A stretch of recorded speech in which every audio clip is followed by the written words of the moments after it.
Hello guys, आज की इस वीडियो में पढ़ेंगे अपने आहार सभ्यता। सबसे पहले पढ़ेंगे कि आहार सभ्यता कौन से जिले में है। तो वो है उदयपुर जिले में। तो जो दक्षिण और पश्चिमी राजस्थान के उदयपुर नगर से लगभग 2 या 3 मील दूरी पर आहड़ कस्बे में आयड़ नदी के किनारे से प्राप्त हुई है। तो कौन से नदी से? आयड़ नदी से। और कौन से जिले में है? उदयपुर जिले में। तो यह संस्कृति लगभग 4000 वर्ष पुरानी है, जो कहाँ से लेके 1900 से लेके 1200 ईस्वी पूर्व पर है। तो अपने को 3 क्वेश्चन हो गए। कौन से जिले में? उदयपुर नगर में। कौन सी नदी के किनारे? आयड़ नदी के किनारे। और कितने वर्ष पुरानी है? 4000 वर्ष पूर्व। उसके बाद में अपने पढ़ेंगे खोज। खोज किसने की? 1953 में अक्षय कीर्ति व्यास ने की थी इसकी खोज। और 1956 में रतन चंद्र अग्रवाल ने, जिसको शॉर्ट में कहेंगे RC अग्रवाल।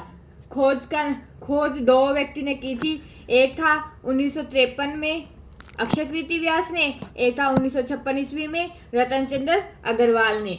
उसके बाद में उत्खनन, इसका उत्खनन किसने किया था? 1961 में पूना विश्वविद्यालय के जो प्रोफेसर हैं हंसमुख धीरज लाल सांकलिया ने किया था। तो याद रखना आपको, हंसमुख धीरज लाल सांकलिया ने 1961 में इस आहार सभ्यता का उत्खनन किया था। आहार सभ्यता है उसके 3 चरणों का ज्ञान हुआ है। पहले चरण के अंदर पत्थरों का अधिक प्रयोग हुआ है। दूसरे चरण में तांबा और कांस्य लोहे का प्रयोग अधिक हुआ है। तीसरे के अंदर मर्दबाण से संबंधित सामग्री की अधिकता मिली है। तो पहले के अंदर पत्थरों का, दूसरे के अंदर तांबा कांसा और लोहे का, तीसरे के अंदर मर्दबाण से संबंधित सामग्री की अधिकता मिली है। उसके बाद में अपने पढ़ेंगे जो आहार सभ्यता का पुराना नाम है वह क्या है? ताम्रवती नगरी। क्योंकि ताम्रवती नगरी क्यों रखा गया? क्योंकि यहाँ पर तांबे के उपकरणों और औजारों का अधिक प्रयोग किया जाता था। तो यहाँ पर तांबे के ज्यादा उपयोग में लेते थे, इसलिए इसे ताम्रवती नगरी कहते हैं। यहाँ पर सर्वाधिक तांबे के उपकरण मिले हैं, इसलिए इसे ताम्र नगरी कहते हैं। तो पता है ताम्र नगरी क्यों कहते हैं? क्योंकि यहाँ पर तांबे के उपकरणों का अधिक प्रयोग किया गया था। इस सभ्यता का विकास बनास नदी की घाटी में हुआ है। तो कौन सी घाटी में? बनास घाटी से इसका विकास हुआ है। इसी कारण इसे बनास सभ्यता या बनास संस्कृति भी कहते हैं। तो बनास सभ्यता और बनास संस्कृति किस लिए कहते हैं? क्योंकि यह बनास नदी की घाटी में इसका विकास हुआ था। 10वीं व 11वीं शताब्दी में इसे अघाटपुर या अघाट दुर्ग के नाम से भी जाना जाता है। आहार सभ्यता में एक टीले के नीचे दबी हुई थी। आहार सभ्यता एक टीले के नीचे दबी हुई थी, इसलिए स्थानीय लोग इसे क्या कहते हैं? धूलकोट के नाम से जानते हैं।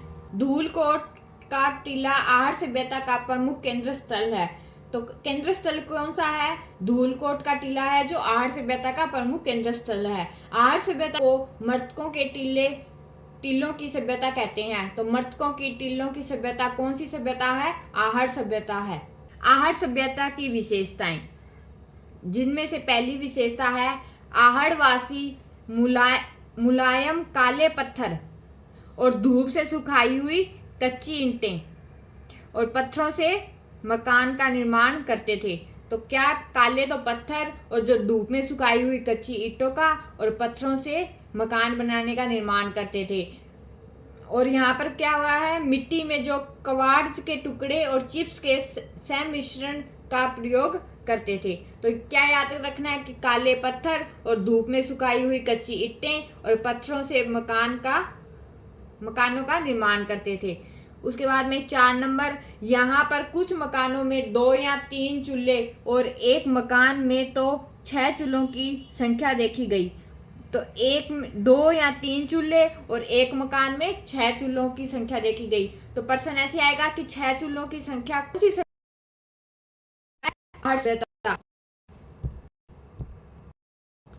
यह लगाया जाता है कि यहाँ बड़े परिवार और भोजन बनाने की व्यवस्था भी की जाती है। बड़े परिवार होगा भी 6 चूल्हों की संख्या देखी गई। यहाँ लाल और काले रंग के मर्द बनते हैं, जिसमें दीपक, घड़े, धूपदानियां, कटोरियां, प्याले, मटके, ढक्कन आदि मुख्य है। यहाँ से प्राप्त मर्द भांडों को लाल धरातल पर काले रंग की सुंदर ज्यामितिक डिजाइनों से सजाया जाता है। तो ज्यामितिक डिजाइनों से सजाया गया है काले रंग की सुंदर जो मर्दबान है उनको, जो आहड़ को लाल और काले मिट्टी के बर्तन वाली संस्कृति का केंद्र सिद्ध करते हैं। तो ये ऐसे आएगा प्रश्न कि लाल और काले जो मिट्टी के बर्तन वाली संस्कृति का केंद्र स्थल है, तो कौन सी सभ्यता से है? आहड़ सभ्यता से। उसके बाद में अपने पढ़ेंगे 4 नंबर, यहाँ से हमें अनाज रखने के बड़े मर्दबांड मिले हैं जिन्हें गोरे या कोठे कहते हैं। तो गोरे और कोठे कौन सी सभ्यता से में प्राप्त हुए हैं? आहड़ सभ्यता में। उसके बाद में अपने 5 नंबर, यहाँ से प्रथम ईस्वी पूर्व तक 6 तांबे की यूनानी मुद्राएं और 26 किस्म की मणियां और 3 मोहरें मिली हैं। तो 6 तो यूनानी मुद्राएं, 26 किस्म की मणियां और 3 मोहरें मिली हैं। तो 6 नंबर, यहाँ से हमें छपाई करने के ठप्पे, आटा पीसने की चक्की। तो आटा पीसने की चक्की कौन सी सभ्यता में है? आहड़ सभ्यता के अंदर। और तांबे के उपकरण भी कौन सी सभ्यता में मिले हैं? आहड़ सभ्यता के अंदर। उसके बाद में 7 नंबर, यहाँ से हमें मिट्टी से टेराकोटा पद्धति से बनी बेल आकृति हुई है। तो बेल की आकृति की हुई है कौन सी सभ्यता से? आहड़ सभ्यता से। जिन्हें की संज्ञा दी गई, ये याद रखना है। बुल की संज्ञा कौन सी सभ्यता में दी गई थी? तो आहड़ सभ्यता में। तो 8 नंबर, आहड़ कृषि चावल कौन सी फसल का उपयोग करते थे? चावल का। और पशुपालन कुत्ता, हाथी, गेंडा से भी परिचित थे। तो कौन से थे? चावल से और कुत्ता, हाथी और गेंडा से। एक वैज्ञानिक पद्धति भी मिली है जो चक्रकूप पद्धति कहलाती है। मकानों से पानी निकालने की वैज्ञानिक पद्धति। तो मकानों से पानी निकालने की वैज्ञानिक पद्धति कौन सी में? आहड़ सभ्यता के अंदर। अब 10 नंबर, आहड़ सभ्यता का मुख्य उद्योग क्या था? तांबा गलाना, तांबे के उपकरण बनाना था। तो तांबा गलाना और तांबे के उपकरण किसमें थे? आहड़ सभ्यता के अंदर, जिसका प्रमाण हमें यहाँ तांबा गलाने की भट्टियों से मिलता है। तो तांबा गलाने की भट्टियां कौन सी सभ्यता में? आहड़ सभ्यता के अंदर। 11 नंबर, आहड़ सभ्यता के लोग मृतकों को गहनों और आभूषणों के साथ में दफनाया करते थे, जो कि मृत्यु के बाद भी जीवन की अवधारणा का समर्थक होने का प्रमाण है।